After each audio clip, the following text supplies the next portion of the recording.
Hey there, Janae with Palin Projects here, and in this video I am going to be starting the rest of my flower seeds.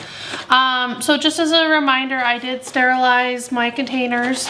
I had aphids pretty bad last year, so I figured I probably should sterilize everything.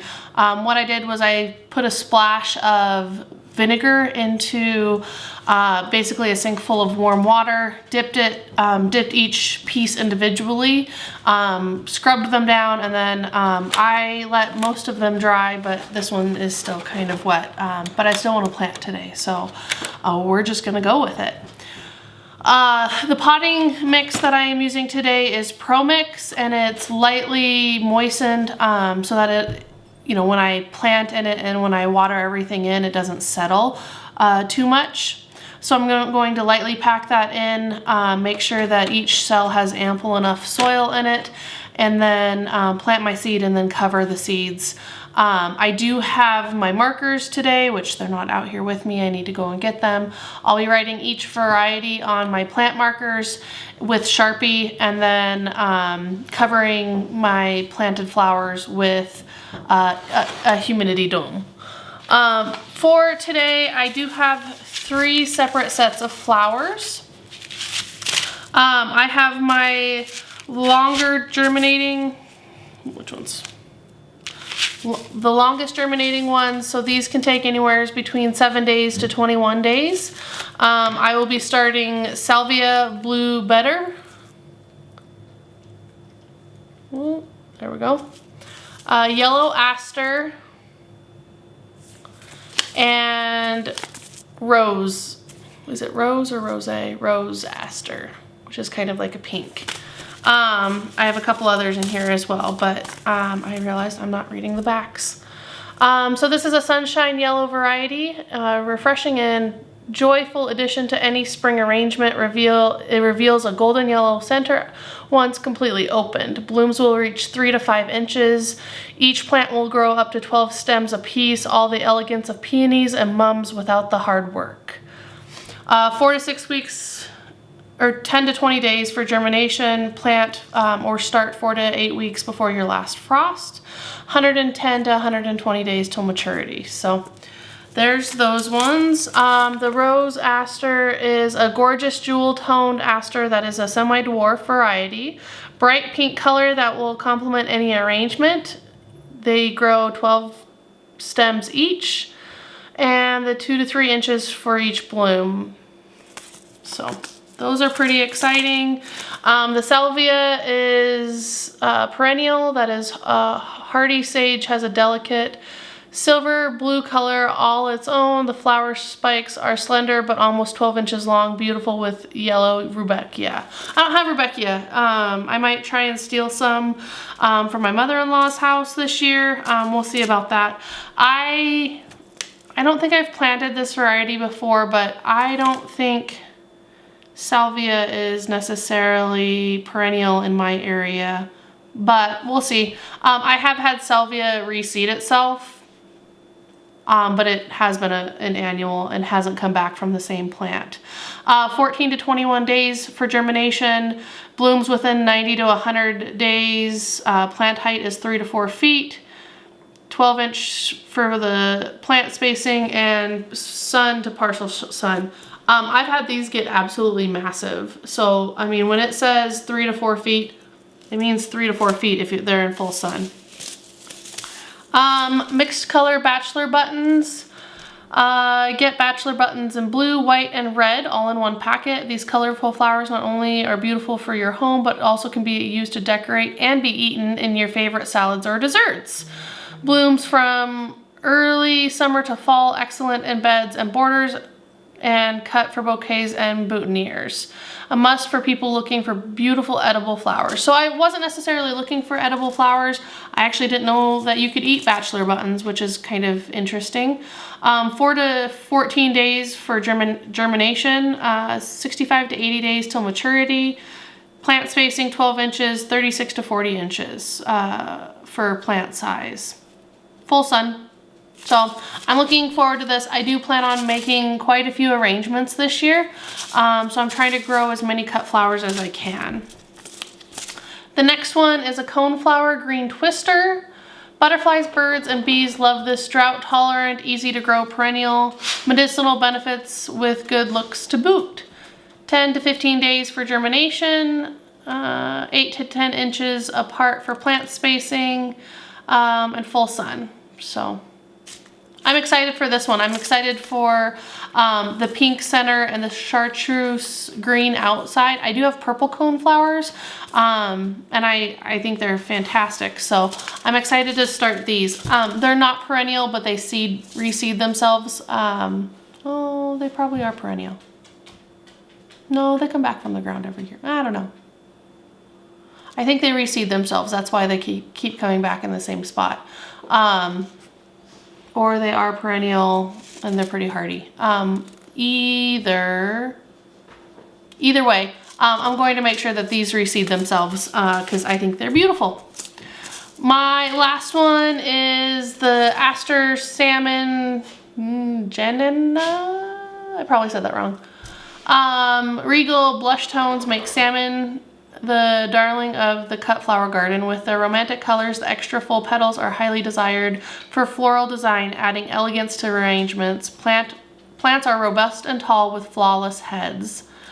10 to 14 days for germination, 6 to 12 inches apart for plant spacing. It is not frost hardy and full sun.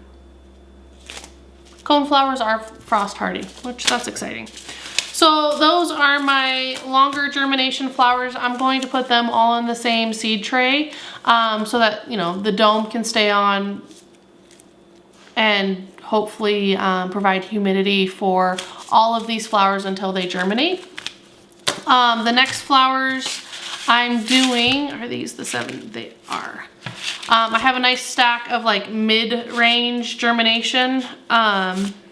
I'll try and go through the majority of these, but a lot of them are the same variety. So I'll probably just give you facts on one, and then we'll go about to the next one. So let me separate these real fast. Whoop, there we go. Boom. Okay, first two, buckwheat. It's a red flowering. Buckwheat is a rare and wondrous pseudo grain. Blankets of color can be seen blooming high in the Himalayas. The seeds are ground into flour for soba noodles. Sprouts in 7 to 12 days, 6 inches apart, not frost hardy, and full sun. I actually was gonna grow these for the flour, but I might try and grind some of the seeds into soba noodles. I think that would be fun to try and produce some food out of it. So there's that one. Calendula, pink surprise. Annual, frilly, very double flowers in an unusual calendula color, pink tinged apricot, truly unique. 7 to 14 days for germination, 10 inches apart, frost hardy, and full sun. So very excited.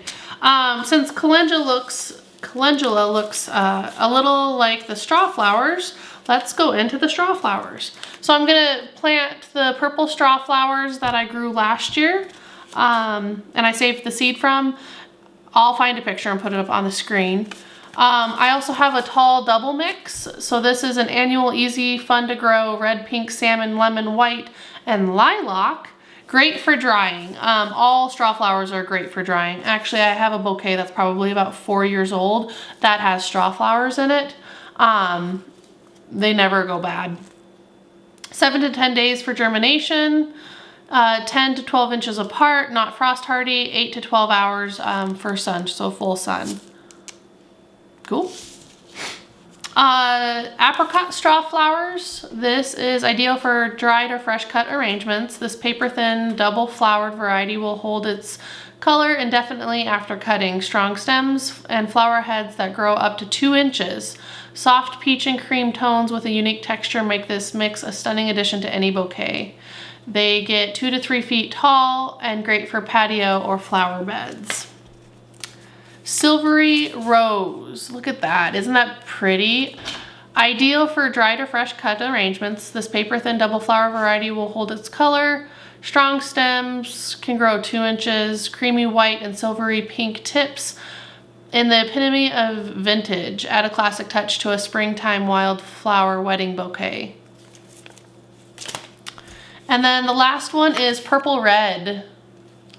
So ideal for fresh cut arrangements. The paper thin double flowered variety holds its color 2 inches across for this bloom. Deep wine color of the petals unveils a pop of fiery orange for a spectacular contrast. It's a dramatic combination that pairs perfectly with fall wedding bouquets. So those are all the straw flowers I'm going to be planting. I'm going to try and save quite a few flowers just to be able to have a variety of arrangements for the winter time. And they save nicely, so I think that'll be kind of fun. My next one is butterfly milkweed. This one actually said that monarchs don't typically flock to this type of milkweed, which is unfortunate, but it'll attract many different kinds of butterflies and pollinators. Butterflies love this variety for laying eggs, as the nectar is perfect for food for them in their larval stages. Attracts beneficial insects to the garden and stuns the eye with deep red crimson clusters of flowers. 7 to 14 days of germination, 60 to 75 days for maturity, 36 inches, so 3 feet plant spacing, and the plant gets 2 to 4 feet tall, which is exciting. Let's see, full sun variety. So I'm excited for that one, even though it's not necessarily made for or bred for monarchs. I still want to support our butterflies and beneficial pollinators. Black bachelor buttons. I thought this variety was very striking. It's a dark burgundy purple edible and perfect for cut or pressed flowers. You can eat it, long stemmed and deer resistant. They're a beautiful flower in the bed or in a border. 7 to 14 days for germination, 65 to 80 days till maturity. Plant 12 inches apart and 36 to 40 inches for the plant size, and full sun. Snapdragons. I have a couple different varieties of snapdragons. First is apple blossom. This one was like a pretty pink with white, beautiful like bloom clusters. This seed was collected in 2020 by my mother-in-law, so I'm going to try that out, see if I can get any germination. Tequila sunrise. It's a tender perennial, a punchy mix of vibrant pink and yellows, contrasted with dark green, almost black foliage, bushy plants under 18 inches tall. 7 to 14 days for germination, 6 to 12 inches apart for plant spacing, not frost hardy, and full sun variety. So I'm excited for these ones for like fall-ish arrangements because it does have that burgundy and that yellow in there. I think it'll pair beautifully with a whole bunch of sunflowers. My last one is white snowflake. I just think this is classic. Clear paper white blossoms with a touch of buttery yellow at the center. The double-petaled beauties are striking with their stacked plumes and sweet perfume. Because of their unique shape, snapdragons have a longer vase life than other single-flowered blooms. Grows to 2.5 feet tall, long stems, perfect for spring bouquets. So that's the last of my relatively, I guess, medium germination rate flowers.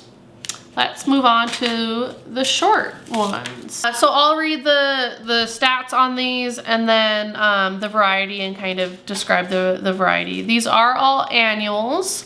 The first one is going to be the Queen Lime. It's incredibly double, tightly packed with brilliant green petals. I'll put some pictures up of my Queen Limes from last year. Absolutely gorgeous. 4 to 6 days for germination, 9 to 12 inches apart for plant spacing. They are not frost hardy at all. Like the very slightest bit of frost and these guys are dead, just so you know. Full sun for zinnias. Polar bears, these were gorgeous as well. I loved these. It says annual white dahlia type flowers, very large and magnificent, a must for bouquets, and I agree, just a must. They were massive. I mean, like massive. Very cool. Queen Lime Blush. They're so beautiful. Large 3-inch blooms display an incredible lime green to red ombre with red centers. 25-inch plants. They're not joking. These suckers got at least 25, if not taller, last year. I mean, just beautiful. You want an easy annual to grow as well. Zinnias, just start them in the ground. Even if you don't start them in trays, just start them in the ground. Super quick to germinate. Scabiosa, vibrant mix of summery colors and cupcake flower form. This type of zinnia is extra fun with frilly pom-pom tops. The blooms add a different texture to arrangements, brighten the border with these easy to grow zinnias. This is a new variety for me. I don't have any pom-poms, or I think this is the only pom-pom type I have. And I'm very much looking forward to those. El Dorado, look at that. Annual, medium, large, double flowers and striking salmon orange color. Amazing in arrangements, perfect for cutting. I mean, perfection. I'm so excited to see the blooms on that bad boy. Salmon, oh, just beautiful. I can't wait to see these guys. One of the largest zinnias on the market. It's a peachy toned variety, fades slightly with maturity to pair well with pastels. Produces abundantly on the plant and can grow up to 3 feet tall. Densely petaled, this variety makes a long-lasting cut flower. The more you harvest, the more it will bloom. That's typically the name of the game with zinnias anyways. The more you harvest, the more they bloom. You can pinch them, which I'll show you the pinching process with snapdragons and zinnias.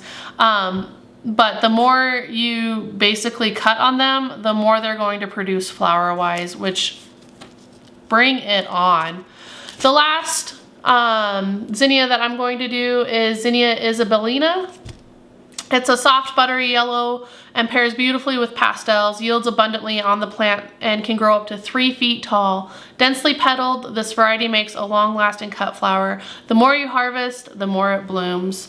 So I didn't start zinnias last year, I just popped them in the ground. And boy, I mean, I wish I would have started them because they were such a treat in the garden. Every day I walked out, and I mean, I had petunias, I had everything for annuals last year, and I can't tell you how much I loved my zinnias. They filled in beautifully. They were a statement piece in my flower arrangements, just an absolute showstopper in those arrangements. They fill out arrangements just beautifully and they just give that extra pop. So I will forever grow zinnias in my flower beds. I mean, they filled in so beautifully and they were just such a pleasure to grow. The hummingbirds loved them. I had salvia and zinnias paired together last year, and I had like 4 or 5 hummingbirds just like fighting over both the salvia and the zinnias. So I will be repeating that. I'll be having much more zinnias in my garden. I am so excited for the new variety. So like I said, I grew the Polar Bear, the Queen Lime, and the Queen Lime Blush last year. So these 3 varieties is what I grew last year. And they produced, I think I grew 6 of each. I literally just like popped seeds in and I was like, I don't know if they'll grow or not. Popped seeds in, forgot that I had popped seeds in, and then all of a sudden I had like 4-inch plants. So super fast growing. I'm so excited. And obviously because I picked up 4 more varieties this year to try out. So very excited for those. Like I said, super short germination time period, 4 to 6 days. So I should have starts or plants peeking through within the week, within a couple of days. So I do wanted to start these this year because I didn't pinch my zinnias last year, which is perfectly fine. But I want to pinch these and get blooms sooner rather than later. I think it was end of June by the time I got, which I planted them super late too. I kind of planted them as filler. But I didn't get blooms until like end of June, July-ish, which I want blooms sooner and to be able to play with these much sooner. So like I said, statement piece in any floral arrangement, it's a must-have, honestly, must-have. So those are my varieties though. So let's get into planting them.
just finished all of my flower seeds. When I went and looked inside the packets of my Queen Limes, I didn't have any seeds. So I know I have a second package of the Queen Lime. I don't have any seed for the Queen Lime Blush. So I'm either gonna have to borrow some from a friend or order some, or I just might not have them this year, which is fine. With my extra space, I just planted more snapdragons, which is exciting in itself. But I will get these watered in, humidity domes over the top. I'm going to place them on heating mats, and then we'll watch them germinate. So I hope you enjoyed watching. If you have any questions, please leave them in the comments below, and we'll see you in the next project. Bye, guys.